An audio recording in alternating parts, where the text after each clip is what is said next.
ప్రవచన నెరవేర్పు మనం అక్కడ చూస్తాం. అదే అక్కడ గమనిస్తున్నాం మనం. ఆ ప్రాంతం గురించినటువంటి వాగ్దానం, ప్రవచనం ఏంటంటే, జబూలూను దేశమును, నఫ్తాలు దేశమును, యొర్దానుకు ఆవలునున్న సముద్ర తీరమున అన్యజనులు నివసించు గలిలయ చీకటిలో కూర్చుండున్న ప్రజలను గొప్ప వెలుగును చూచిరి. మరణ ప్రదేశములోను మరణ ఛాయలోను కూర్చుండున్న వారికి వెలుగు ఉదయించెను అని ప్రవక్త యెషయా ద్వారా పలకబడినది నెరవేరునట్లు ఇది జరిగను. ప్రవచనాల్లో దేవుని యొక్క వాక్యం నెరవేర్పు ఎలా ఉంటుందంటే, దానికి ఏదో ఒక పరిస్థితిని దేవుడు కల్పిస్తాడు. మన జీవితంలో ఒక ఆలోచన, ఒక నెరవేర్పు దేవుడు తలంచినప్పుడు అది నెరవేరడానికి ఏదో ఒక పరిస్థితిని దేవుడు అనుమతిస్తాడు. అది ప్రతికూలమైందై ఉండొచ్చు, లేకపోతే అనుకూలమైందైనా అయి ఉండొచ్చు, ఏదైనా కావచ్చు. కానీ ఆ పరిస్థితులను దేవుడు వాడుకొని ఏం చేస్తాడంటే, తన యొక్క ప్రవచనాలు, తన ఆలోచనలు, అనాది సంకల్పములు వ్యక్తుల జీవితాల్లో, సంఘము జీవితంలో, మరి మనుషుల యొక్క జీవితాల్లో, ప్రజల జీవితంలో దేవుడు తన కార్యాలను నెరవేరుస్తాడని మనం గమనించాలన్నమాట. కనుక ఆ విధముగా యేసు ప్రభు మరి కపెర్నహూముకు వచ్చి అక్కడ నుండి ఆయన ఆ కపెర్నహూముని ఒక కేంద్రంగా చేసుకొని ఆయన చుట్టుపక్కల వెళ్ళి స్వార్థ ప్రకటించాడు అన్నమాట. అందుకని కింద వ్రాయబడి ఉంటుంది చూడండి, 17వ వచనంలో, అప్పటి నుండి యేసు పరలోక రాజ్యము సమీపించున్నది గనుక మారు మనసు పొందడని చెప్పుచూ ప్రకటింప మొదలుపెట్టెను. ఆ విధముగా యేసు ప్రభు కపెర్నహూముని తన యొక్క మరి పరిచర్యకు కేంద్రంగా ఆయన చేసుకున్నట్లు మనము చూస్తున్నాం. తద్వారా ఒక విధంగా ప్రవచనాలు నెరవేరుతూ ఉన్నాయి. దేవుని యొక్క అనాది సంకల్పం ఆ జబూలూను, నఫ్తాలి, యొర్దాను ఈ ప్రాంతం అంతటికి మరి కపెర్నహూము ఒక ముఖ్యమైనటువంటి ప్రాంతం అన్నమాట. కనుక యేసు ప్రభు ఆ స్థలానికి వెళ్ళడము, ఆ విధంగా ప్రవచనాలు నెరవేరడం మనం చూస్తున్నాం. యేసు ప్రభు వెళ్ళినందువల్ల ఏమవుతుంది, ఆ ప్రాంతంలో ఉన్నటువంటి అన్యులు అనే మాట ఉంది చూడండి. అక్కడ చూడండి, ఆ ప్రాంతంలో జబూలూను దేశము, నఫ్తాలు దేశము, యొర్దానుకు ఆవలున్న సముద్ర తీరమున అన్యజనులు నివసించు గలిలయయు. ఎప్పుడో యేసుప్రభు పుట్టక మునుపు సుమారు 500 సంవత్సరాలకు పూర్వము యెషయా ప్రవక్త ఈ మాటలు ప్రవచించాడు.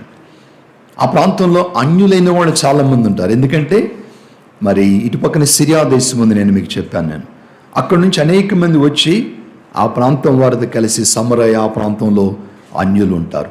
అక్కడి నుంచి కిందకు వచ్చేసరికి, అలాంటి యెరూషలేముకి ఇట్లా కిందకు వచ్చేసరికి ఎక్కువ యూదులు ఉంటారు. అక్కడ యూదులు ఉంటారనమాట.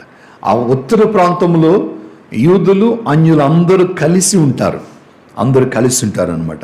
కనుక ఆ విధముగా యేసుప్రభు అక్కడికి వెళ్ళినందుచేత చీకటిలో కూర్చున్న ప్రజలు గొప్ప వెలుగును చూచారు. అంటే పాపములో ఉన్నవారు గొప్ప వెలుగుని, యేసుప్రభులో ఉన్న వెలుగును చూడడానికి, ఆయనలో ఉన్నటువంటి ఆ వెలుగును వారు అంగీకరించడం ద్వారా వాళ్ళు ఉన్నటువంటి ఆ మరణ ఛాయలలో నుండి బయటికి రావడానికి దేవుడు వారికి అవకాశాన్ని కల్పించాడు.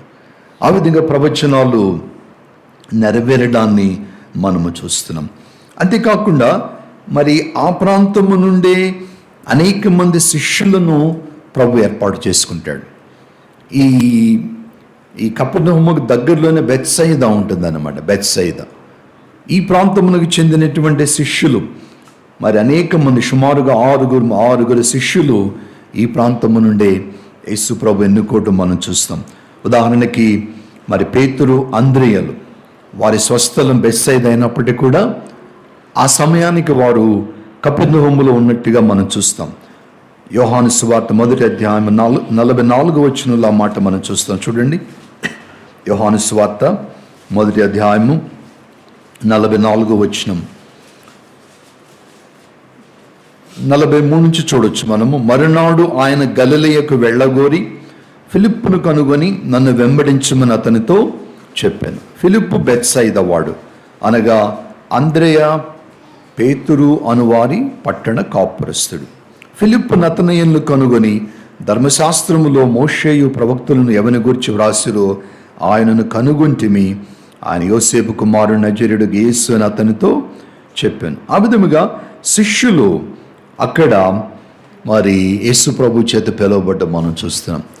వాళ్ళు చేపలు పట్టుకునేటువంటి వారు, కానీ ప్రభు వారిని పిలుస్తూ మరి మనం అక్కడ గమనిస్తున్నాం.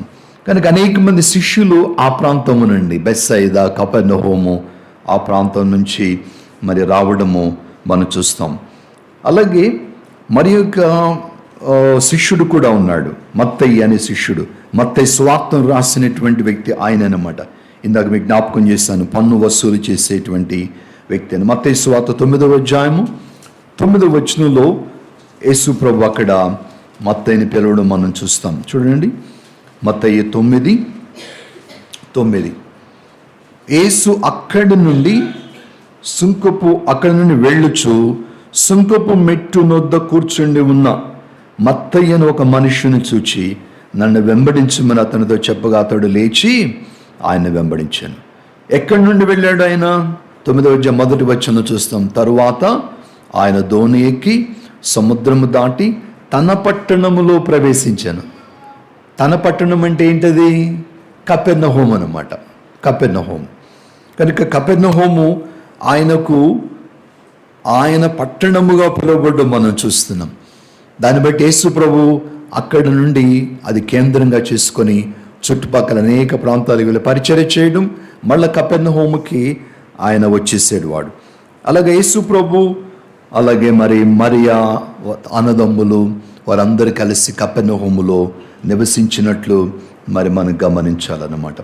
ఇక యేసు ప్రభు అక్కడ చేసినటువంటి కొన్ని ఆశ్చర్య కార్యాలు చూద్దాం. మొట్టమొదటిగా శతాధిపతి మరి సేవకుణ్ణి ప్రభు స్వస్థపరచడం చూస్తాం. మత్తయి సువార్త 8వ అధ్యాయము 5వ వచనం నుంచి చూద్దాం. మత్తయి సువార్త 8వ అధ్యాయము 5వ వచనం నుంచి చూస్తే ఈ మాట మనకి కనబడుతుంది. ఆయన కపెర్నహూములో ప్రవేశించినప్పుడు ఒక శతాధిపతి ఆయన దగ్గరకు వచ్చి, ప్రభువా, నా దాసుడు పక్షవాయువుతో మిగుల బాధపడుచు ఇంటిలో పడి ఉన్నాడని చెప్పి ఆయనను వేడుకొనెను. అందుకే యేసు నేను వచ్చి వాని స్వస్థపరిచెదనని అతనితో చెప్తున్నాడు. మరి శతాధిపతి వాస్తవానికి అన్యుడు, రోమీయుడు అతను. కానీ మనకు అతడు చెప్పిన మాటలను బట్టి అర్థమవుతుంది తను యేసు ప్రభుని నమ్మినటువంటి వ్యక్తి అని మనం గమనించవచ్చు. అందుకే ప్రభువుని ఏమని సంబోధిస్తున్నాడు ఆ శతాధిపతి? ప్రభువా అంటున్నాడు. ప్రభువా, నా దాసుడి పక్షవాయువుతో బాధపడుతున్నాడు కాబట్టి అని వేడుకున్నాడు. బాగు చేయనేం అడగలేదు, గమనించారు లేదు. బాధపడుతున్నాడు, ఆ ఇంట్లో పడున్నాడు అని వేడుకున్నప్పుడు ప్రభు వెంటనే స్పందించి, సరే నేను వస్తాను, వచ్చి స్వస్థపరుస్తానంటే అప్పుడు ఇక్కడ అద్భుతం మనం చూస్తున్నాం. 8వ వచనం. ఆ శతాధిపతి, ప్రభువా, నీవు నా ఇంటిలోనికి వచ్చుటకు నేను పాత్రుడను కాను, నీవు మాట మాత్రము సెలవేమో, అప్పుడు నా దాసుడు స్వస్థపరచబడును. నేను కూడా అధికారమునకు లోబడిన వాడను, నా చేతి కింద సైనికులు ఉన్నారు. నేను ఒకని పొమ్మంటే పోవును, ఒకని రమ్మంటే వచ్చును, నా దాసుని ఈ పని చేయమంటే చేయును అని ఉత్తరం ఇచ్చెను. యేసు ఆ మాట విని ఆశ్చర్యపడి, ఎంత అద్భుతమైన మాట చూడండి. యేసు ప్రభు అధికారిక విశ్వాసాన్ని చూచి ఆయన ఆశ్చర్యపడ్డట్టు మనం చూస్తున్నాం. యేసు ప్రభు యొక్క అధికారాన్ని కేవలం మాటలోనే కాదు, పూర్తిగా తను నమ్మినట్టుగా మనం చూస్తాం.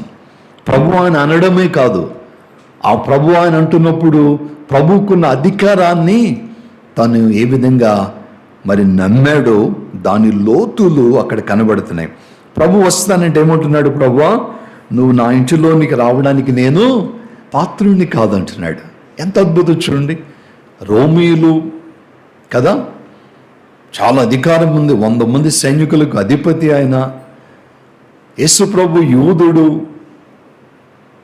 ఆయన వారి కింద ఉన్నటువంటి జనాంగానికి చెందినవాడు ప్రభు.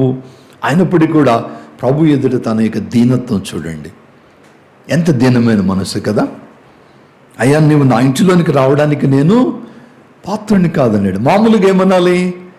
వస్తాను ప్రభు, వస్తానంటున్నాడు, రా ప్రభు అని చెప్పి సంతోషంగా తీసుకెళ్ళాలి. మనం ఎవరైనా అదేం చేస్తాం మనం. కానీ అతనిలో ఉన్న విశ్వాసపు లోతులు మనకు కనబడుతున్నాయి. He was very serious about the authority of Christ.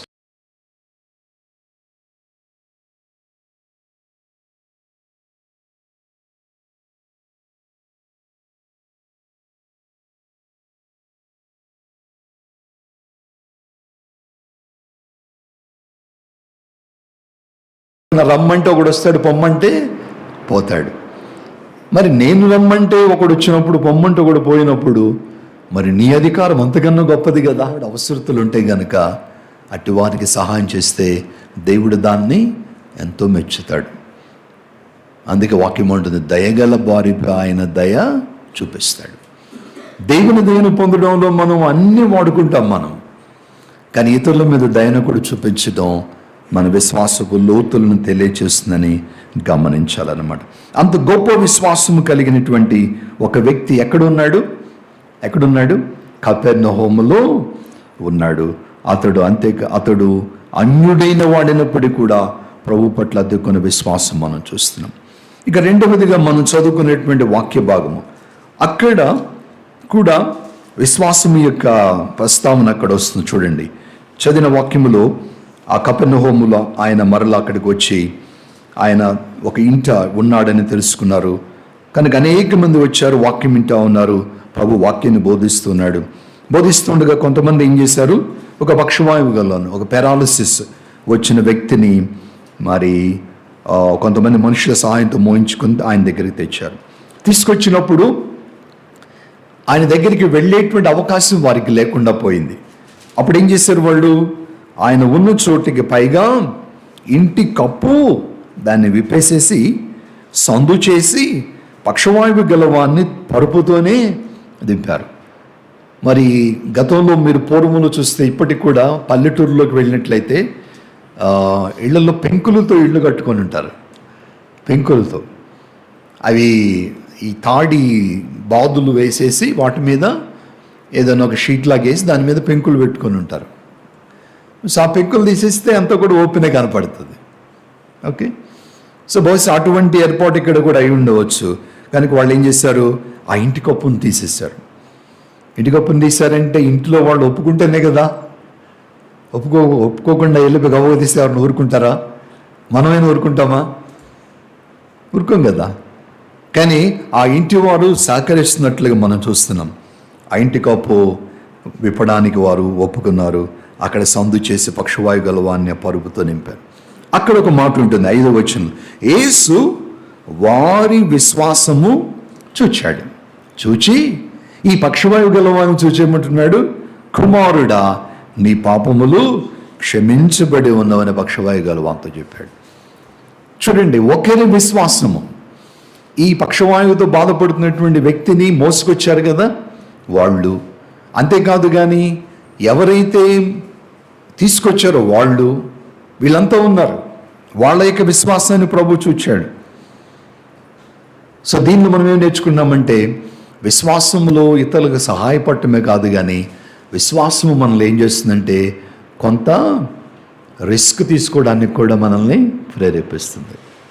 We need to take some risk. కొంత ఇబ్బందికి గురవ్వడానికి కూడా విశ్వాసము ముందుకు తీసుకువెళ్తుందని మనం గమనించాలి. మనం ఇప్పుడు కూడా మన కంఫర్ట్ జోన్, మనం ఉన్నటువంటి స్థితిలో కంఫర్టబుల్గా మనం ఉన్నాములే, అంత బాగుందని మనకు ఉండటమే కాదు కానీ మన కంఫర్ట్ జోన్ దాటి మనం కొంచెం దాటి బయటికి వెళ్ళాలి. అప్పుడే మనం ఇతరులకు సహాయం చేయగలం. యేసుప్రభు చెప్పిన మాట చెప్పాలంటే రన్నింగ్ ఎక్స్ట్రా మైల్. ఎవరైనా నేను సహాయం కావాలని అడిగినప్పుడు 1 మైలు రమ్మంటే ప్రభు ఏమన్నాడు, 2 మైళ్ళు వెళ్ళమన్నాడు.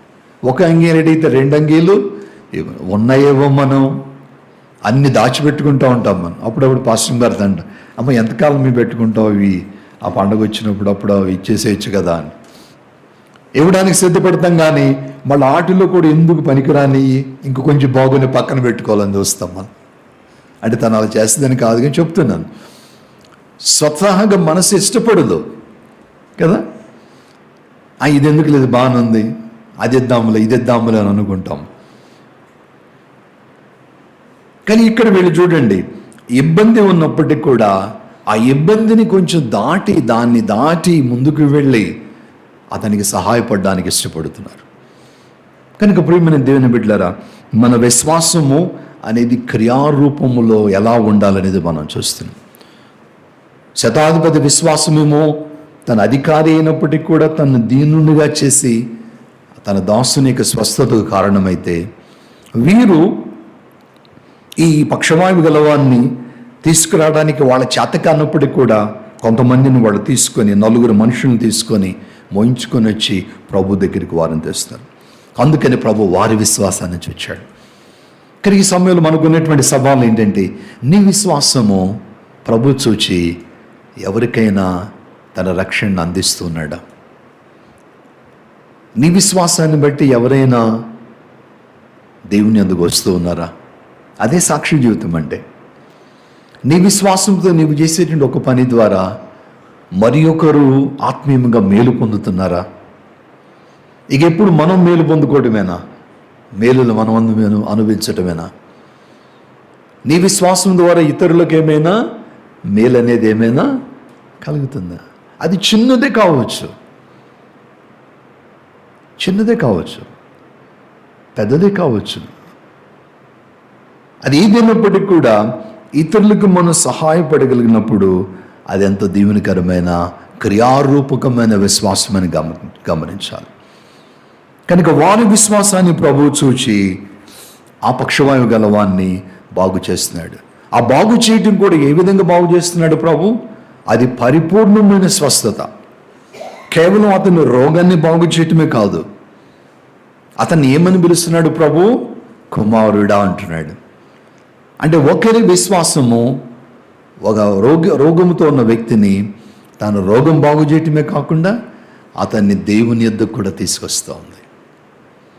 మరి మన విశ్వాసం ఇప్పుడు సంఘం పెరగాలంటే, ఈ చైర్స్ అన్నీ కూడా ఫిల్ అవ్వాలంటే, మీ జ్ఞాపకం ఉందా లేదో, మనం ఈ చర్చిలోకి ఫస్ట్ ఆరాధన చెప్పినప్పుడు నాకు ఒక కళ ఉందని చెప్పాను నేను. ఆ కళ ఇప్పుడు నెరవేరుదు. గుర్తుందా మీకు ఆ కళ? ఏంటి కళ? ఈ చర్చి ఇది నిండాలి, ఇది నిండిపోయే స్థలం చాలక ఇంకో 2 ఆరాధన కూడా జరగాలి. దేవుడు చేయగలదా లేదా? చేయగలడు. కానీ ఎప్పుడు? మన కంఫర్ట్ జోన్ మనం దాటినప్పుడే. నేను కుర్చీలో కూర్చున్నాను, చాలా కంఫర్టబుల్గా ఉన్నాం మేము అని అనుకుంటే ఇలాగే ఉంటాం మనం. అవును, పాస్టర్ గారు చెప్పినట్టు ఇప్పుడున్న పరిస్థితులను బట్టి మనం వెళ్ళి ఎవరిని మనమే ప్రొపగండాలు ఏం చేయక్కర్లేదు. మనలో గనక ఆశ ఉన్నట్లయితే దేవుడు అవకాశాలని చూపిస్తాడు. దేవుడు అవకాశాలు చూపిస్తాడు. ఆ చొరవ చూపించేటువంటి ఆలోచన నీకున్నట్లయితే, నా విశ్వాసం నాకే కాదు, నేను మేలు పొందాను, నేను వెలిగించబడ్డాను, కానీ ఈ పొందినటువంటి ఈ వెలుగు ఇతరులకు కూడా వెళ్ళాలి. యేసుప్రభు అదే అన్నాడు కదా, మీరు లోకానికి వెలుగు. ఈ వెలుగుని మీరు మంచము కింద, కొంచెము కింద దాచి ఉంచొద్దు. దీపస్తంభం మీద ఉండాలి మీ వెలుగు. ఇప్పుడు మనకి లైట్స్ పెట్టారు, లైట్లన్నీ పైన ఉన్నాయి, కింద ఉన్నాయా? ఎక్కడున్నాయండి చెప్పండి? అన్నీ పైనే ఉన్నాయి. టీవీ పెట్టారు ఇక్కడ, అది కింద పెట్టారు అనుకోండి, ఉపయోగం ఉంటుందా? ఏం ఉపయోగం లేదు. దీపస్తంభం మీద ఉండాలి దీపం. మరి నిన్ను నన్ను ప్రభు వెలిగించాడు కదా, ఆ ప్రవచనం కూడా అదే కదా. చీకటి గల చోట ఆయన వెలుగుని ఇవ్వడానికి వచ్చాడు. మనలో ఉన్న మరణ ఛాయను తీసేసి ప్రభు వెలుగుతో మనల్ని నింపాడు కదా. ఈ వెలుగుని మనం ఇతరులకు అందించడానికి మనము అవకాశాలు కొరకు చూడాలి. ఆ విధంగా వీరున్నందు చేత ఒక వ్యక్తి, అతని రోగం బాగైంది, అంతేకాదు కానీ అతని పాపములు క్షమించబడి. ప్రభు ఆ మాట చెప్తున్నాడు, కుమారుడా నీ పాపములు క్షమించబడి ఉన్నవని చెప్పాడు. ముందు పాపములు క్షమించబడ్డాయి, ఆ తర్వాత అతనికి చెప్పాడు అనమాట. 11వ వచనంలో, పక్షవాయువు గలవాన్ని చూచి నీవు లేచి నీ పరుపెత్తుకొని ఇంటికి పొమ్మని నీతో చెప్పుచున్నాను అన్నాడు. తక్షణమే వాడు లేచి పరుపెత్తుకొని వారందరి ఎదుట నడిచి పోయెను గనుక వారందరూ విభ్రాంతి నుండి మనం ఇలాంటి కార్యాలు ఎన్నడూ చూడలేదని చెప్పుకొని దేవుని మహిమపరిచారు. మన విశ్వాసము ఇతరులు దేవుని ఎద్దుకు నడిపించబడటానికి కారణం అవ్వాలి. మనకు మనం తృప్తి పడడమే కాదు, మన విశ్వాసం ఇతరులకు కూడా రక్షణార్థంగా ఉండాలి. అటువంటి కార్యం ఇక్కడ జరగడాన్ని మనం ఇక్కడ చూస్తూ ఉన్నాం. ఆ విధంగా యేసు ప్రభు మరి అనేకమైనటువంటి ఆశ్చర్య కార్యాలు ఈ కపెర్నహూములో మరి ప్రభువు చేయడాన్ని మనం చూస్తాం. యోహాను సువార్త 4వ అధ్యాయం చూస్తే అధికారి కుమారుని స్వస్థపరచడం చూస్తాం.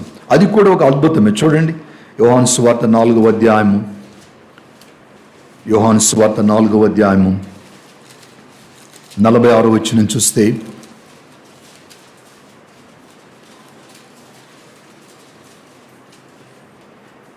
కపెర్నహూములో ఆయన వాస్తవానికి ఆయన కానాలో ఉన్నాడు. 46వ వచనంలో, తాను నీళ్లు ద్రాక్షరసంగా చేసిన గలిలయలోని కానాకు ఆయన తిరిగి వెళ్ళాడు. అంటే కానాలో ఆయన ప్రభు మరల అక్కడికి వెళ్ళాడు. అప్పుడు ఏమైందంటే, కపెర్నహూములో ఉన్నటువంటి ఒక ప్రధాని, అతని కుమారుడు రోగి అయి ఉన్నాడు. యేసు యూదయ నుండి గలిలయకు వచ్చానని అతడు విని ఆయన యొద్దకు వెళ్ళి, నా కుమారుడు చావసిద్ధమై ఉండను గనుక ఆయన వచ్చి అతని స్వస్థపరచవలనని వేడుకొని. ఒక అధికారి, దేనికి అధికారి ఏంటో మనకి ఇక్కడ రాయబడలేదు, కానీ మొత్తానికి ఒక అధికారి అని, ఒక ప్రధాని అని మనం చూస్తున్నాం. ఒక ప్రధాని, ఒక మంచి అధికారం కలిగినటువంటి వ్యక్తి. కానీ అతని కుమారుడు చనిపోవడానికి సిద్ధముగా ఉన్నాడు. అప్పుడు అక్కడికి ప్రభు దగ్గరికి ఆయన వచ్చాడు. కానా నుండి కపెర్నహూముకి దరిదాపు 25-30 కిలోమీటర్ల దూరం అన్నమాట. మరి ఆ దినాల్లో వెళ్తే నడకన వెళ్ళాలి, లేకపోతే గాడిదను గుర్రాలను తీసుకొని వెళ్ళాలి. ప్రయాణాలు కష్టం. కానీ అక్కడికి ఈ అధికారి వెళ్ళి ప్రభువుని బ్రతిమాలడం మనం చూస్తూ ఉన్నాం. వెళ్ళినప్పుడు మరి అక్కడ ప్రభువు ముందు కొంత గద్దింపుగా మాట్లాడతాడు. 48వ వచనం, యేసు సూచక క్రియలను మహత్కార్యములను చూడకుంటే మీరెంత మాత్రమూ నమ్మరని అతనితో చెప్పాను. అందుకు ఆ ప్రధాని, ప్రభువా, నా కుమారుడు చావక మునిపే రమ్మని ఆయనను వేడుకొనెను. ప్రభు అతన్ని గద్దిస్తున్నాడు. ఏమయ్యా, ఏదైనా ఆశ్చర్యకారం చేస్తే నమ్ముతామంటే, ప్రభు అవన్నీ నాకు తెలియదు నాయన, నా కొడుకు చచ్చిపోయే స్థితిలో ఉన్నాడు, దయచేసి రా ప్రభువా అని ప్రభువుని బ్రతిమాలుకుంటే, ప్రభు ఏమంటున్నాడు, యేసు నీవు వెళ్ళుము, నీ కుమారుడు బ్రతికి ఉన్నాడని అతనితో చెప్పగా ఆ మనుష్యుడు యేసు తనతో చెప్పిన మాట నమ్మి వెళ్ళిపోయాను. ప్రభు గద్దించాడు, కానీ గద్దింపును అతను పక్కకు పెట్టాయా, నువ్వు అవన్నీ అనమాకు నాయన, నాకు సహాయం చేయి, నా కుమారుడు చనిపోయే స్థితిలో ఉన్నాడు, బాగు చేయి అంటే ప్రభు అన్నాడు, ఓకే వెళ్ళు. తొందరపడుతున్నావు కదా, ప్రభు ఇతని దగ్గరికి వస్తానని అనలేదు, వస్తాననలేదు. అయితే వెళ్ళు, నేను వెళ్ళి నీ కుమారుడు బతికున్నాడు వెళ్ళమన్నప్పుడు అక్కడ చక్కని మాట, ఆ మనుష్యుడు యేసు తనతో చెప్పిన మాటను నమ్మాడు. గొప్ప విశ్వాసం. అతని నమ్మకము అతని బాగు చేసిందా లేదా చూడండి. 51వ వచనం, అతడు ఇంకా వెళ్ళుచుండగా అతని దాసులు అతనికి ఎదురుగా వచ్చి అతని కుమారుడు బ్రతికి ఉన్నాడని చెప్పిరి. చనిపోవడానికి స్థితిలో ఉన్నాడు. ఇక ఎప్పుడు చనిపోతాడు, ఇంకా చనిపోతే ఇంకా మరి ఏమంటారు, సమాధికి ఏర్పాట్లు చేయాలని అనుకోకుండా అవన్నీ అక్కడ పడేసేసి ఆ బిడ్డను అక్కడ విడిచిపెట్టేసి యేసుప్రభు కానాలో ఉన్నాడని చెప్పి అంత దూరమైనప్పటికీ కూడా ప్రయాణమై వెళ్ళాడు. ఎంత గొప్ప విశ్వాసం చూడండి. అతని విశ్వాసాన్ని చూచి ప్రభు అక్కడికి వెళ్ళకపోయినా ఆయన చెప్పాడు. దూరంలో ఉన్నాడు కానీ ఆయన మాట అక్కడికి వెళ్ళింది. అందుకే కీర్తనలో మరి ఒక చోటు చదువుతాం మనం, ఆయన వాక్యము బహు వేగముగా పరుగెత్తును అని. ఎంత వేగంగా వెళ్ళిందో దేవుని యొక్క వాక్యం, ఎంత శక్తి కలిగిందో దేవుని యొక్క వాక్కు చూడండి. ఆ మాట చెప్పిన తోడనే అతనికి బాగునైనట్లు బాగుపడ్డాడు చెప్తున్నాడు. 52వ వచనంలో, ఏ గంటకు వాడు బాగుపడసాగేనని వారిని అడిగినప్పుడు వారు, నిన్న 1 గంటకు జ్వరము వానిని విడిచెనని అతనితో చెప్పారు. నీ కుమారుడు బ్రతికి ఉన్నాడని యేసు తనతో చెప్పిన గంట అదే అని తండ్రి తెలుసుకొనెను గనుక అతడును అతని ఇంటి వారందరూ నమ్మిరి. యేసుప్రభు చెప్పాడు, చెప్పగానే ఏం చేసి ఉంటాడు, దాని అర్థం చెప్పండి. యేసుప్రభు వెళ్ళు, నీ కుమారుడు బతికాడని చెప్పగానే ఏం చేసి ఉంటాడు చెప్పండి, ఏం చేసి ఉంటాడు? వెంటనే ఏం చేశాడు? అలా చూస్తారేంటండి, చెప్పండి. టైం చూసుకున్నాడు. ప్రభు నోటి నుంచి మాట వచ్చిందో లేదా వెంటనే 1 గంట అయిందా, సరే చూద్దాం, ఇల్లు చూద్దాం అనుకున్నాడు. వెళ్తా ఉండగానే వాళ్ళు వచ్చి, నీ కొడుకు బాగుపడ్డాడు అయ్యా, జ్వరం పోయిందంటే, అవునా పోయింది, ఎప్పుడు పోయిందని 1 గంట. అరే ప్రభు చెప్పిన టైం అదే. ఆయన వాక్యము బహువేగముగా పరిగెత్తను. కానీ అన్నిసార్లు అలా అవ్వదు కదా. మనం ప్రార్థన చేస్తూనే ఉంటాము, చేస్తూనే ఉంటాము, ఆలస్యం అవుతానే ఉంటుంది. తెలియదు మనకి కారణం. కొన్నిసార్లు అది మన అవిశ్వాసమై ఉండొచ్చు కారణము, లేదు కొన్నిసార్లు దేవుడు కావాలనే దాన్ని ఆలస్యం చేస్తూ ఉండవచ్చు, తెలియదు. కానీ నమ్మకం అనేది చాలా గొప్పది. ప్రభు ఒక మాట ఇచ్చాడు అనుకోండి, ఆ మాటను పట్టుకొని మనము ప్రాధేయపడాలి. నీవు నన్ను దీవించే వరకు, నీవు నన్ను దీవిస్తే కానీ నేను నిన్ను వదలనని ఏం చేశాడు యాకోబు? ప్రభుతో పెనుగులాడు. తెల్లారిపోతే వెళ్ళిపోవాలి, లేదు ప్రభు నువ్వు నన్ను దీవిస్తే కానీ నేను నిన్ను వదలను. అందుకే ప్రాతకాలం నుంచి ప్రార్థన చేయాలని. అందుకనే early morning you should get up. ప్రభు సన్నిధిలో ప్రార్థన చేయాలి. కుటుంబ నిమిత్తం, అవసరతల నిమిత్తం, పిల్లల నిమిత్తం, భర్త నిమిత్తం, భార్య నిమిత్తం, దేశము నిమిత్తం, సేవకుల నిమిత్తం ప్రార్థన చేయాలి మనం. అదే గడియకు అతని జ్వరము పోయినని అక్కడ చక్కని మాట ఉంటుంది. అది తెలుసుకొని అతడును అతని ఇంటి వారందరూ నమ్మిరి. అంటే ఒకని విశ్వాసము ఏం చేసింది? అతని ఇంటి వారందరినీ కూడా నమ్మకం తెచ్చింది. అతని ఇంటిలో ఎంతమంది ఉంటారో, ప్రధాని అంటే మరి ఆఫీసర్ అంటే చాలామంది పనివాళ్ళు బస్సు ఉండవచ్చు. ఆ కార్యాన్ని చూస్తున్న వెంటనే వారందరూ కూడా ప్రభువుని నమ్మినట్లుగా మనం చూస్తున్నాం. ఎంత గొప్ప విషయం చూడండి.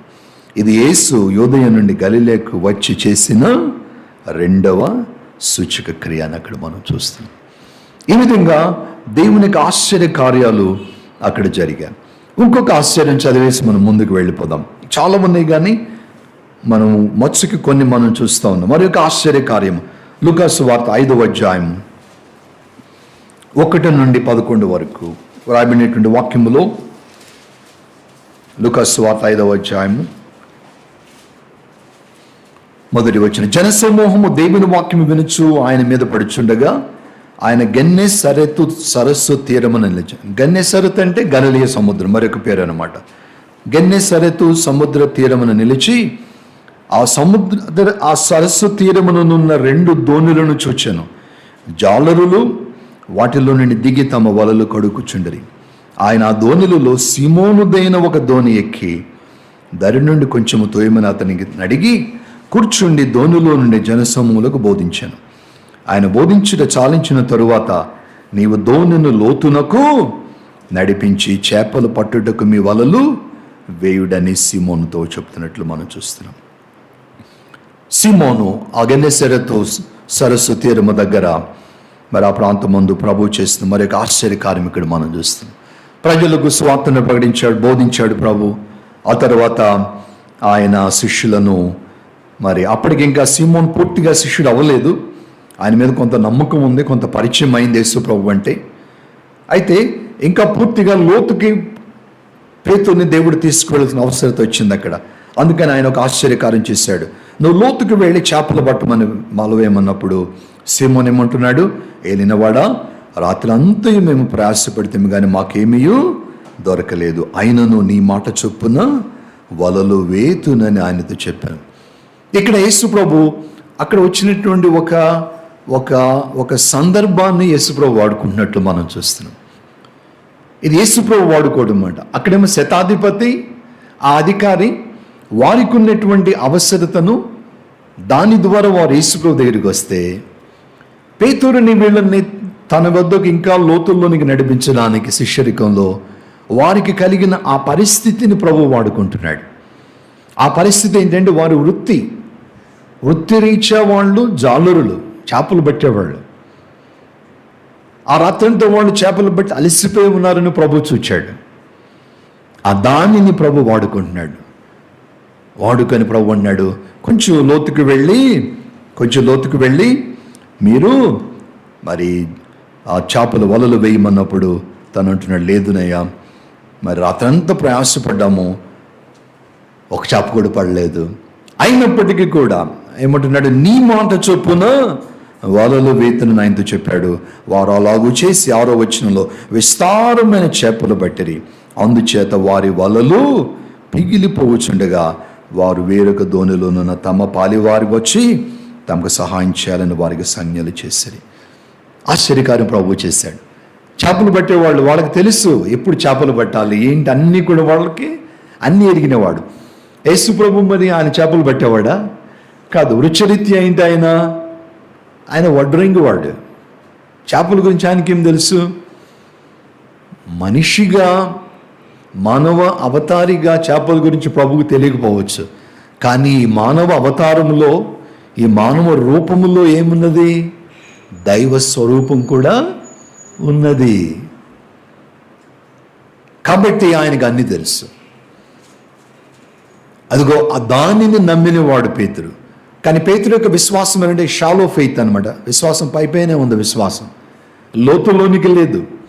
శతాధిపతి గుణంత విశ్వాసం లేదు, లేకపోతే ఆ అధికారి గుణంత విశ్వాసం లేదు. ప్రభువు అవకాశాన్ని ఉపయోగించుకొని మరి లోతుకు వెళ్ళి చేపలు ఆ యొక్క వల వేయమన్నప్పుడు విస్తారమైన చేపలు పడ్డాయి. అది చూచిన వారు విస్మయముతో నిండారు. అనేక మంది విస్మయంతో నిండారు. ఏలైనగా వారు పట్టిన చేపల రాశికి అతనితో కూడిన వారందరూ విస్మయం అందరి. కానీ పేతురు ఏం చేశాడు? కొంతమంది విస్మయం పొందారు, కానీ పేతురు ఏం చేశాడు? పేతురు అది చూచి 8వ వచనంలో యేసు మోకాళ్ళ ఎదుట సాగిలపడి, ప్రభువా నన్ను విడిచిపోము, నేను పాపాత్ముడినని చెప్పాను. ప్రభువుకి ఎప్పుడైతే తను దగ్గరయ్యాడో, ప్రభు యొక్క శక్తిని తను మరి లోతుగా చూశాడో, ఏం కనపడింది పేతురులో?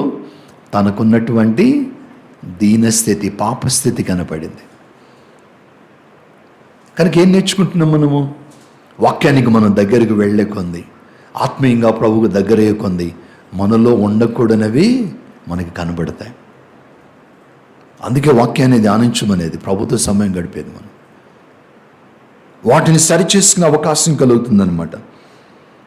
ప్రభువా నేను పాపాత్ముడును, నన్ను విడిచి వెళ్ళమన్నప్పుడు, నేను విడిచి వెళ్ళటానికి కాదు నాయనా ఈ కార్యం చేసేది, నేను విడిచిపోవడానికి కాదు నేను ఈ కార్యం చేసేది, నువ్వు నాకు మరింత దగ్గర అవ్వడానికి, నువ్వు నాకు మరింత దగ్గర అవ్వాలి. అందుకు ప్రభు అంటున్నాడు చూడండి, అలాగూ సీమోనుతో కూడా పాలువారైనారు, యాకోబు యోహాను అందరూ విస్మయం పొందారు. అందుకు యేసు అంటున్నాడు 10వ వచనంలో, భయపడకము, ఇప్పటి నుండి నీవు మనుష్యులను పట్టువాడవై ఉందువని సీమోనుతో చెప్పాను.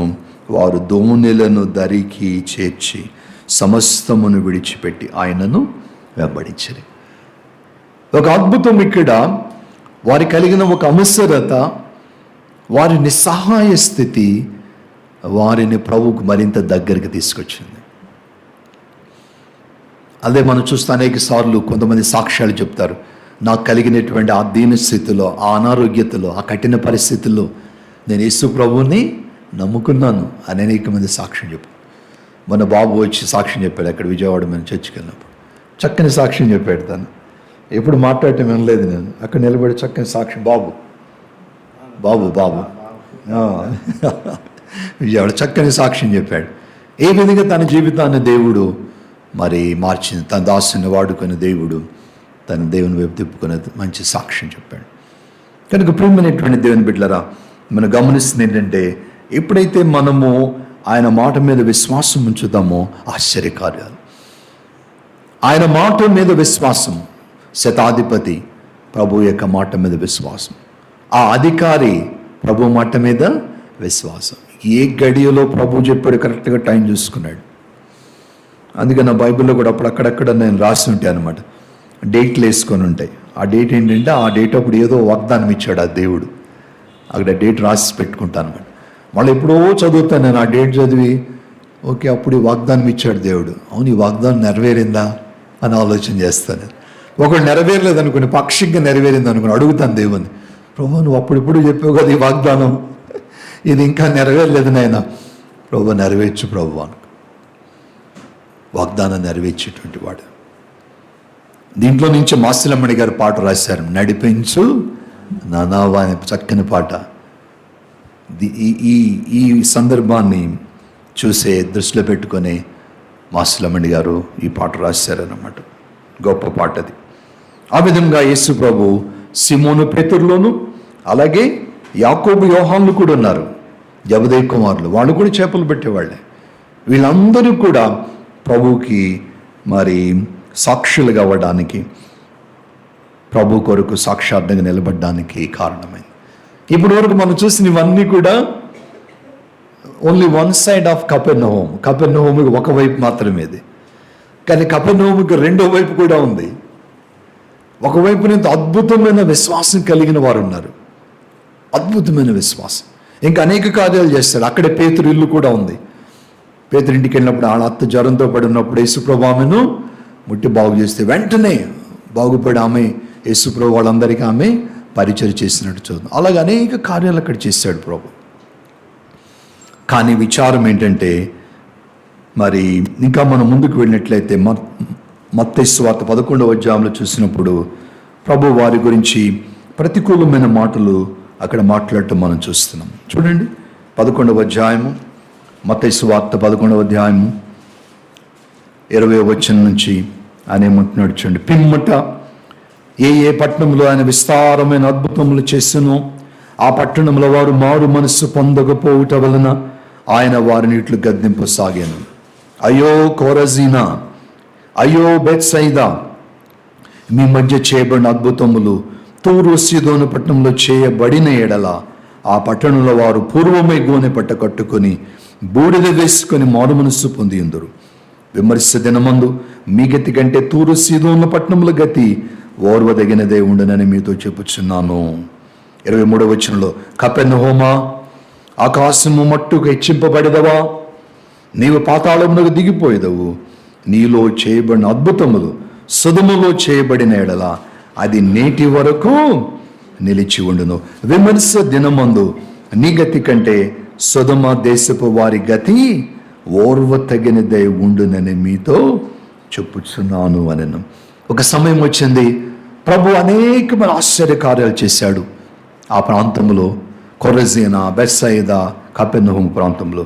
కానీ వాళ్ళు మారు మనసు పొందలేదు. కొద్దిమంది ప్రభు తోటి చూశారు, కొద్దిమంది ప్రభుని తెలుసుకున్నారు. కానీ ఆ కొద్దిమంది అచంచలమైన విశ్వాసాన్ని ప్రభు మాట మీద పెట్టడం మనం చూసాం. కానీ మెజారిటీ ప్రజలు మాత్రము ఆయన అంగీకరించలేదు. ఎన్ని గొప్ప కార్యాలు ప్రభు అంటున్నాడు, ఎన్నో విస్తారమైన అద్భుతములు చేశాడంట ఆ పట్టణాలలో. కొరజీనా కూడా పక్కనే ఉంటుంది. ఇక్కడ కపెర్నహూము ఇక్కడ ఉంటే దానికి తూర్పున బెత్సైదా ఉంటుంది, దానికి పశ్చిమాన కొరజీనా ఉంటుంది. ఈ 3 పట్టణాలు అన్నమాట. ఆ ప్రాంతంలో విస్తారంగా ప్రభు పర్యటించాడు. అనేకమైనటువంటి సమాజ మందిరాల్లో ఆయన బోధించాడు, అనేక ఆశ్చర్యకార్యాలు చేశాడు. కానీ వారు ప్రభువుని తెలుసుకోలేదు, మారు మనసు పొందలేదు. ఎందుకని? కారణం ఏంటి కారణము? అక్కడ ఒక మనకి క్లూ దొరుకుతుంది, ఒక క్లూ. ఏంటి ఆ క్లూ? 23వ వచనంలో ఉంది. ఏంటి ఆ క్లూ? కపెర్నహూమా, ఆకాశము మట్టునకు హెచ్చింపబడేదవా. ఏం కనపడుతుంది అక్కడ? గర్వము, అహంకారం. కపెర్నహూము వాసులకు ఏంటి? గర్వం, అహంకారం. ఎందుకంటే అది ఒక వాణిజ్య కేంద్రము. అక్కడ రకరకాల ప్రజలు నివసించేటువంటి వారు, అందరూ కూడా సౌఖ్యంగా సుఖంగా ఉన్నారు. అందుకే ఆ పేరు వచ్చింది కపెర్నహూమ్. అంటే అర్థం ఏంటి? విలేజ్ ఆఫ్ కంఫర్ట్, సుఖ సౌఖ్యాలు ఉన్న గ్రామం అది. అంతా కూడా బాగుంది వారికి. దాంతో ఏమైంది? వారిలో ఒక రకమైన అహంకారం వారిలో వచ్చేసింది. ఆ అహంకారము వారిని, ప్రభువుని తెలుసుకోకుండా, ఆయన అంగీకరించకుండా అది కారణమైనట్లుగా మనం చూస్తున్నాం. అంతేకాదు, అక్కడే కొంతమంది కూడా ఉన్నారు, శాస్త్రులు ఉన్నారు. మనం చదువుకున్న మార్కు సువార్తలో శాస్త్రుల గురించి మనం చూస్తాం. అక్కడ మార్కు సువార్త 2వ అధ్యాయం 6వ వచనంలో, శాస్త్రులలో కొందరు అక్కడ కూర్చుండి ఉండేది. ఎక్కడ కూర్చున్నారు?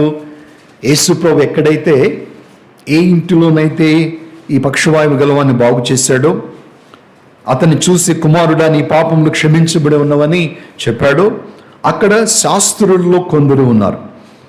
ఈ శాస్త్రులు అది చూచి అభ్యంతరపడ్డారు. అభ్యంతరపడి వాళ్ళు ఏమంటున్నారు? వారు 7వ వచనం, ఇతడు ఇట్లు ఎందుకు చెప్పుచున్నాడు? దైవదూషణ చేయుచున్నాడు కదా. దేవుడొక్కడే తప్ప పాపములు క్షమింపగలవాడు ఎవడని తమ హృదయములలో ఆలోచించుకున్నది. కనుక యేసు ప్రభువుని వాళ్ళు మరియ కుమారుడిగానే వాళ్ళు చూస్తున్నారు. ఒక మనిషిగానే యేసుని చూచారు, కానీ ఆయన దైవ కుమారుడని వాళ్ళు చూడలేకపోయారు.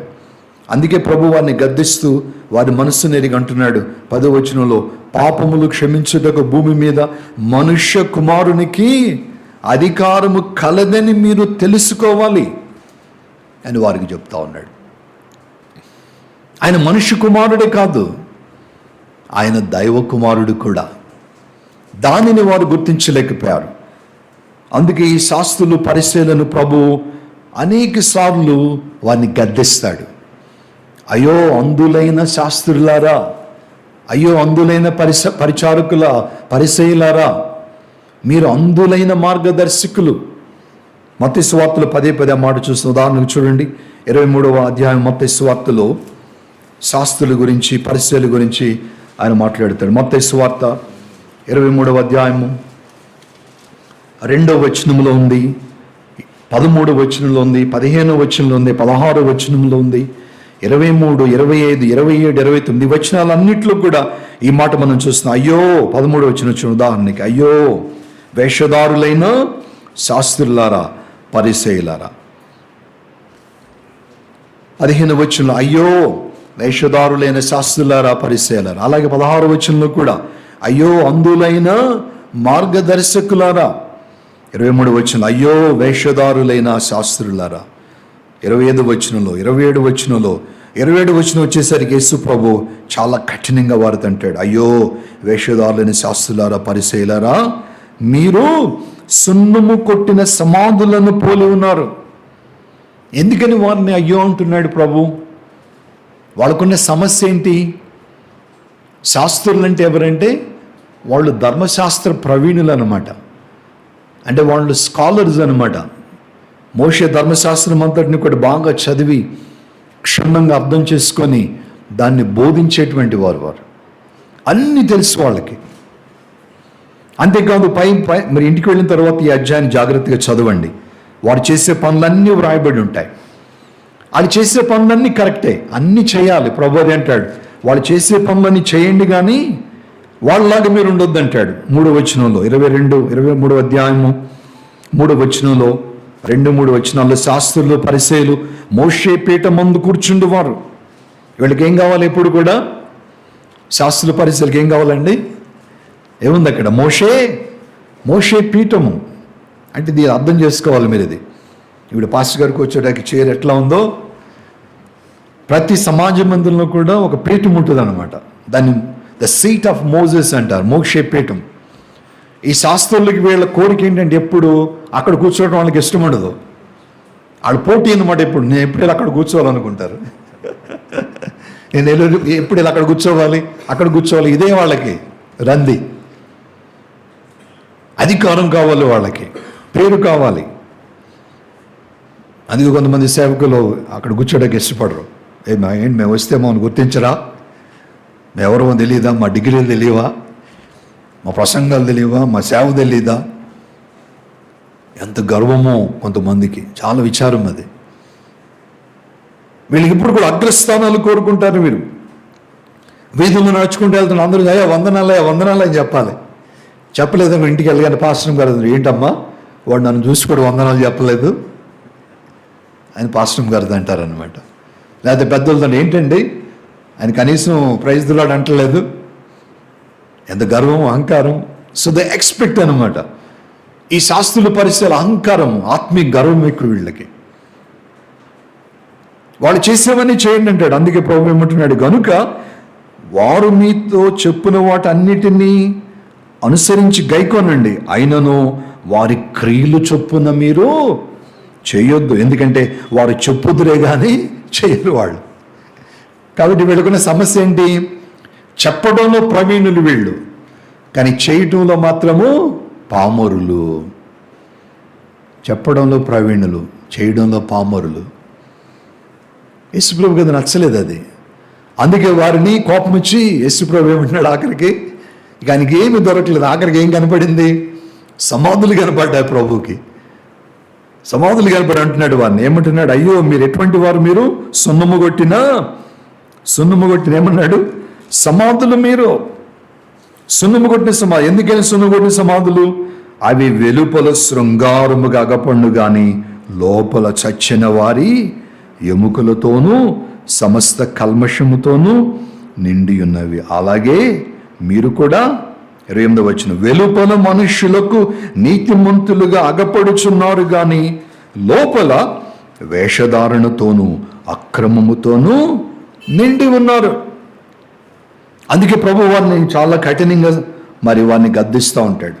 మరొక చోట అంటాడు యేసు ప్రభు, శాస్త్రులు పరిచయలాగా ఉంటే మాత్రం స్పష్టంగా చెప్తాడు, ఇప్పుడు పరలోక రాజ్యంలోకి మీరు రారు అని చెప్తాడు. అందుకే యేసన్న గారు చక్కని పాట రాశాడు, శాస్త్రుల పరిచయుల నీతి కన్నా అని చక్కని పాట రాశాడు. శాస్త్రుల పరిచయుల నీతి కన్నా శ్రేష్టమైన నీతిని మనం కలిగి ఉండాలి. ఈ రోజుల్లో ట్రెండ్స్ ఎలాగ ఉన్నాయంటే, వాక్యం బోధించే వాళ్ళల్లోనూ వాక్యం వినేవాళ్ళల్లోనూ దేని పట్ల ఆసక్తి ఎక్కువ అంటే వాక్యం యొక్క పరిజ్ఞానం కావాలి మనుషులకి. చెప్పేవాళ్ళకేమో నాకు ఎంత నాలెడ్జ్ ఉందని చెప్పాలి అనే ఆలోచన, వినేవారికి కూడా ఏంటంటే వినేది వినరు, ఇది కాకుండా ఇంకేదో ఆలోచన చేసి అదేంటి ఇదేంటి అన్ని ధర్మ సందేహాలు. వినిన దానిలో ఉన్న నీతి ఏంటి, దాని ప్రకారం నేనేమన్నా సరి చేసుకోవాలా, నేను ఎక్కడైనా కడగబడాలా, పశ్చాత్తాపపడాలా, కన్నీటితో వేడుకోవాలా, అవి ఏమి లేవు ఈ రోజుల్లో. కనుక వాక్యం బోధించేటువంటి వారు, వాక్యము వినేటువంటి వారిలో కూడా ప్రవీణత శాస్త్రులకు ఉన్న సమస్యదే. వాక్యము గురించిన ప్రవీణత ఉంది కానీ వాక్యము యొక్క ఆచరణ లేదు వారిలో. ఎంత విచారం కదా. యేసుప్రభు అందుకనే వారిని చాలా కఠినంగా గద్దిస్తున్నట్లు మనం చూస్తున్నాం. కనుక ఈ కపెర్నహూములో ఉన్నటువంటి ఒక సమస్య ఏంటంటే, వాళ్ళకి ఈ శాస్త్రుల వలె విషయ పరిజ్ఞానం ఉంది కానీ దాని గురించి ఆచరించాలనేటువంటి ఆలోచన వాళ్ళు. అది ఎక్కడికి నడిపించిందంటే, ఆ శాస్త్రులే మీరు గమనించినట్లయితే, ఇంకా ముందుకు వెళ్ళి చెందినట్లయితే, ఆ పరిసయ్యులు శాస్త్రులు వీరే యేసు ప్రభువుని సిలువ వేస్తారు. మార్కు సువార్త 8:31 చూస్తే, మార్కు 8:31, మార్కు 8:31 ప్రభువు అంటున్నాడు, ఆయన ఇంకా చనిపోయే సమయం రాబోతా ఉన్నది అని ప్రభువు చెబుతూ 30 అంటున్నాడు, ఆయన తన గురించి సంగతి ఎవరితో చెప్పవద్దని ఆయన వారితో ఖండితముగా చెప్పాను. 31 మరియు మనుష్య కుమారుడు అనేక హింసలు పొంది పెద్దల చేతను ప్రధాన యాజకుల చేతను, ఆ తర్వాత ఎవరున్నారు అక్కడ, శాస్త్రుల చేతను ఉపేక్షింపబడి చంపబడి 3 దినములైన తరువాత లేచుడు అగత్యమని ఆయన వారికి బోధింపనారంభించాను. కనుక శాస్త్రులు వారి యొక్క విశ్వాసము ఎలా ఉందంటే, పైకి ఆచారాలు, అందుకే వీడు ఆచారాలకి ఆచారులు అనమాట వీళ్ళు. అర్థమైంది మాట మీకు? ఆచారాలకు ఆచార్యులు అంటే ప్రొఫెసర్స్ అనమాట. దేంట్లో ప్రొఫెసర్స్ వీళ్ళు? ఆచారాలు ప్రొఫెసర్స్. అందుకే మీరు ఇంటికి వెళ్ళిన తర్వాత చదవాలి. ఏం చదవమని చెప్పాను? మత్తయి సువార్త 23వ అధ్యాయంలో వాడు చెప్పే ఆచారాలు అన్నీ ఉంటాయన్నమాట. ఏమేమి చేయాలి ఇవన్నీ కూడా చాలా స్పష్టంగా ఉంటాయి. కనుక రకరకాల ఆచారాలు మోషే ఇచ్చినవి కాకుండా ఇంకా చాలా అనేకమైనవి కల్పించి అవన్నీ మనుషుల మీద భారంగా పెట్టేశారన్నమాట వీళ్ళు. అందువల్ల వీళ్ళు ఏంటంటే స్వనీతి పరులు, సెల్ఫ్ రైచియస్నెస్. ఆచారాలకు వీళ్ళు ఆచార్యులు అన్నమాట, కానీ ఆచరణలో మాత్రము వెరీ పూర్, చాలా పామరులైనటువంటి వారు. ఈ రకమైన పరిస్థితి అనమాట. అందుకని ప్రభు ఏమంటున్నాడు, కపెర్నహూముని ఆకాశము మట్టుకు హెచ్చింపబడేదవా, నీవు పాతాళము మట్టుకు దిగిపోవదు అన్నాడు ప్రభు. అన్నట్టుగానే ఈ దినమున కపెర్నహూము, బెత్సైదా, కోరజీనా ఈ పట్టణాలు నిర్మానుష్యంగా ఉన్నాయి. ఎవరు లేరు అక్కడ. దేవుడు విడిచిపెట్టేశాడు ఆ పట్టణాలు. అయితే కపెర్నహూములో మీరు ఇంటికి వెళ్ళిన తర్వాత కపెర్నహూము అని మీరు నెట్లో కొడితే యూట్యూబ్లో బోల్డ్ అని వస్తాయి మీకు. కపెర్నహూములో 2 చర్చెస్ వాళ్ళు కొంత స్థలం కొని దాన్ని డెవలప్ చేశారు. ఒక చర్చ్ వాళ్ళు గ్రీక్ ఆర్థడాక్స్ వాళ్ళు అనుకుంటా, గ్రీక్ ఆర్థడాక్స్ చర్చ్ వాళ్ళు ఏదైతే పేతురు ఇల్లు ఉందో ఆ ఇంటిని దాన్ని అలాగే ఉంచి దాన్ని త్రవ్వి బయటికి తీస్తే దాన్ని పైగా పిల్లర్స్ వేసి దాన్ని ఇలా కట్టి ఆ పైన చర్చ్ కట్టారనమాట అక్కడ కపెర్నహూములో. సో అదొకటి. అటువైపు కూడా వేరే చర్చ్ వాళ్ళు కొంత డెవలప్ చేసి పెట్టారు అక్కడ. కానీ పట్టణం అయితే లేదు, అంత కూడా నిర్మానుష్యం. సమాజ మందిరం ఉంది, యేసు ప్రభువు నిలబడి బోధించిన సమాజ మందిరం ఉంది, కానీ శిథిలమైపోయి ఉంది అక్కడ. ఎందుకని అలాగైంది? ప్రభువు చెప్పాడు, నీవు ఆకాశం మట్టుకు హెచ్చింపబడతావా, పాతాళము మట్టుకు నీవు దిగిపోతావు అని ప్రభు చెప్పాడు. ప్రభు చెప్పిన మాట ప్రకారము వాగ్దానము, ఆ యొక్క ప్రవచనము, ఆ శాపము ఆ పట్టణాల విషయంలో నెరవేరింది. కనుక ఏం మనం గమనిస్తున్నామంటే సుఖ సౌఖ్యాలు, కంఫర్ట్ జోన్స్ మంచిదే, దేవుడిస్తే అనుభవించాలి. కానీ వాటిలో ఉండి మనము దేవుని మర్చిపోకూడదు, దేవుని పిలుపును మర్చిపోకూడదు, దేవుడు ఎందుకొరకు మనల్ని రక్షించాడు మర్చిపోకూడదు. నీవు బ్రతికినంత కాలము నీ ద్వారా నీలో ఉన్న వెలుగు ఇతరులకు అందించడానికి ప్రయాసపడాలి. You need to come out of your comfort zone. కొంత రిస్క్ తీసుకోవడానికి, కొంత శ్రమ పడడానికి. ఆ పక్షవాయు గలవాన్ని ఏ విధంగా వాళ్ళు మోసుకొచ్చి ఇంటికి అప్పు తీసి ఆ లోపలికి దించి అతడు బాగుపడడానికి సహాయపడ్డారు. అలాగే వాక్యం చెప్పినట్లుగా అగ్నిలో నుంచి కొంతమందిని మనము లాగడానికి ప్రయాసపడాలి. దానిలో భాగమే నేను అన్నాను, బైబిల్ సొసైటీకి మనం కానుకిస్తే ఏమవుతుంది? ఆ డబ్బులు బైబిల్ సొసైటీ వాళ్ళు కలిపి వాక్యాన్ని సాధ్యమైన తక్కువ ధరకు అందిస్తారు. ఆ విధంగా ఇతరులు దేవుని తెలుసుకోవడానికి మనం ప్రయాసపడుతున్న వారికి ఉంటాం. ఆ విధముగా మనము ప్రభు యొక్క స్వార్థను వ్యాప్తి చేయడానికి మనం ప్రయాసపడాలి. దేవుడు ఇచ్చినటువంటి ఆశీర్వాదాల్లో దేవుని మర్చిపోకూడదు. మన పిలుపును మనం మర్చిపోకూడదు. లోకానికి మన దేవుడు వెలుగుగా పెట్టాడని జ్ఞాపకం పెట్టుకోవాలి. ఆ వెలుగుని ఇతరులకు అందించడానికి ప్రయాసపడాలి. లేనట్లయితే దేవుడు మనలో పెట్టిన వెలుగు విషయమై ఆయన లెక్క అడుగుతాడు. కపెర్నహూమును అంటున్నాడు, ఆకాశం మట్టుకు హెచ్చించబడతావా, పాతాళం వరకు దిగిపోతావు అన్నాడు. అలాగే అయింది. ప్రభు రాబోతున్నాడు త్వరగా. ఆయన రాకడెప్పుడు మనకు తెలియదు, కనుక మనం సిద్ధపడాలి. ఆ విధంగా సిద్ధపడడానికి అనేక మందికి అవకాశాన్ని కల్పించాలి. ఒకవేళ పాపం మనలో ఉన్నట్లయితే 51వ కీర్తనలో చదివినట్లుగా మనలో మనం ప్రక్షాళన చేసుకుని దేవునికి ఇష్టముగా మనము బ్రతకడానికి దేవుడు తన కృప మనందరికీ అనుగ్రహించునుగాక. తల ఉంచినట్లయితే ప్రార్థన చేసుకుందాం. చిన్న ప్రార్థన చేసి ముగిస్తాను. నేను ప్రార్థన చేద్దాం. ప్రేమగల తండ్రి, ఈ సమయంలో నీ మాటలను బట్టి నేను స్తుతిస్తూ ఉన్నాం. దేవా, నీ వాక్యం ఎంతైనా కూడా సత్యమైనది ప్రభా. నీ వాగ్దానాలు తండ్రి, నీ ప్రవచనాలు అవి నెరవేర్పులోనికి వస్తాయి ఏదో ఒక దినాన. అందును బట్టి నీకు స్తోత్రం చెల్లిస్తున్నాం. కపెర్నహూము సుఖ సౌఖ్యాల గ్రామము తండ్రి, నీవు నివసించిన గ్రామం, పరిచర్యకు కేంద్రంగా చేసుకున్న గ్రామం. అక్కడి నుంచి చుట్టుపక్కలకు వెళ్ళి స్వార్థను ప్రకటించావు. అయితే కొంతమంది మాత్రమే నేను తెలుసుకున్నారు. శతాధిపతి యొక్క గొప్ప విశ్వాసం, నీ మాట మీద విశ్వాసం, ఆ ప్రధానికి నీ మాట మీద ఉన్న విశ్వాసం, పేతురికి ప్రభువా నీ మాట మీద ఉన్న నమ్మకము. కొద్దిమంది మాత్రమే నేను నమ్మారు. కానీ ఎక్కువ మంది, మెజారిటీ ప్రజలు వారి సుఖ సౌఖ్యాలను బట్టి, వారికి ఉన్నటువంటి దీవెలను బట్టి, ఆ పట్టణం యొక్క ప్రాధాన్యతను బట్టి వారు గర్వించి అహంకారముతో నాశనమైపోయారు. ఈ దినాన ప్రభువా ఆ ప్రాంతమంతా కూడా ఏమీ లేకుండా నిర్మానుష్యమైపోయి ఉన్నది.